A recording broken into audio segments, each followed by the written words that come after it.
চলতি বছরের ১৩ই মে কলকাতার অদূরে নিউ টাউনের এক ভবনের ফ্ল্যাটে নৃশংস হত্যাকাণ্ডের শিকার হন ঝিনাইদহ তৎকালীন আওয়ামী লীগের সংসদ সদস্য আনোয়ারুল আজিম আনার।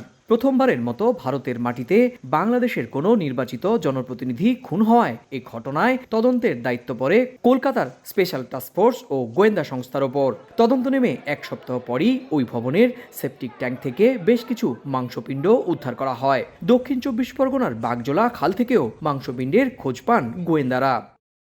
নভেম্বরের শেষ সপ্তাহে অনেকটা গোপনেই কলকাতা এসে ডিএনএ নমুনা দিয়ে যান এমপি কন্যা ডরিন। উদ্ধার হওয়া মাংসপিণ্ডের ময়নাতদন্তের রিপোর্ট সিআইডি প্রকাশ্যে না আনলেও ৩ সপ্তাহের মধ্যেই ডরিনের দেয়া ডিএনএ নমুনার সঙ্গে মাংসপিণ্ডের নমুনা মিলে গেছে বলে দাবি করছে বিভিন্ন গণমাধ্যম। বেশ কিছু সূত্রের বরাত দিয়ে চাঞ্চল্যকর এই খবর প্রকাশ করেছে কয়েকটি গণমাধ্যম। তবে এ বিষয়ে আনুষ্ঠানিক কোনো বক্তব্য দেয়নি কলকাতার সিআইডি।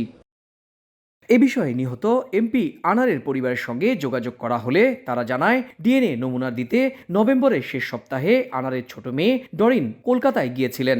আনারের ব্যক্তিগত সহকারী আব্দুর রউফ বলেন, ঢাকার কয়েকটি গণমাধ্যম সূত্রেই তারা এই তথ্য জানতে পেরেছেন। তবে আনুষ্ঠানিকভাবে কলকাতার সিআইডি তাদেরকে এখনো পর্যন্ত কিছু জানায়নি। সুব্রত আচার্য, সময় সংবাদ, কলকাতা।